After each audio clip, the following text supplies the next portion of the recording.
আসসালামু আলাইকুম। আমার মেয়ের বয়স যখন ১ বছর তখন থেকে আমি ওকে কিন্তু অনেক প্রকার মাছ খাওয়াই এবং মাছগুলো তরকারির সাথে কিন্তু ওকে খাওয়ানোর চেষ্টা করি এবং মাশাল্লাহ দিলে আমার মেয়ে কিন্তু খুবই পছন্দ করে। বেসিক্যালি আমরা বাসায় আমি আমার হাসব্যান্ড অতটা মাছ খাই না, প্রায় ৩ থেকে ৪টা রকমের মাছ খাই, বাট যেমন কয়েকটা মাছ আছে আমরা খাই না, শিং মাছ, পাবদা মাছ এগুলো আমরা খাই না, বাট আমি চাই তাও আমার মেয়ে খাওক। তাই মেয়ের জন্য আমি আলাদা করে নিয়ে আসি, তাই ওর জন্য আমি আলাদা তখন আর রান্না করতে হয় না, হলে দেখা যায় এভাবে আমার মেয়ে কিন্তু আমরা যা তরকারি রান্না করি সেই তরকারি অনুযায়ী ও খেয়ে ফেলে। বাট যখন আমরা যে মাছটা খাই না এর জন্য ওর জন্য আলাদা রান্না করি। তো এখানে এই যে আমি দেখতেই পাচ্ছেন পেঁয়াজ, আদা, রসুন আর সামান্য হলুদ দিয়ে ভালো মতো মশলা কষিয়ে মাছগুলো একটু কষিয়ে মাছগুলো উঠিয়ে রাখলাম এবং এটা রান্না করছি লাউ টমেটো দিয়ে।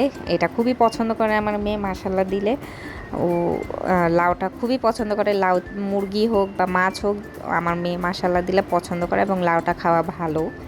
তো এর জন্য আমি ওর জন্য আসলে রান্না করছি, আসলে আমরা এই মাছটা খাই না, এর জন্য ওর জন্য আলাদা করে রান্না করছি।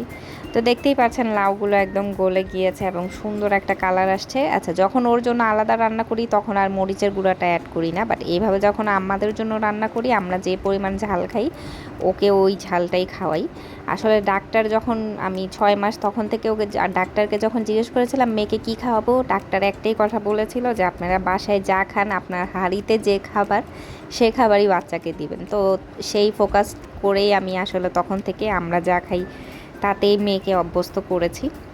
তো এই যে কথা বলতে বলতে ওর তরকারি রান্নাও শেষ এবং লাস্টে দিয়ে ধনেপাতা দিয়ে নামিয়ে ফেলছি। আপনারাও কিন্তু বাচ্চাদেরকে মাছ খাওয়ানোর ট্রাই করবেন এবং এই তরকারিটা খাওয়াবেন, বাচ্চাদের জন্য খুবই ভালো। সবাইকে ধন্যবাদ। আসসালামু আলাইকুম।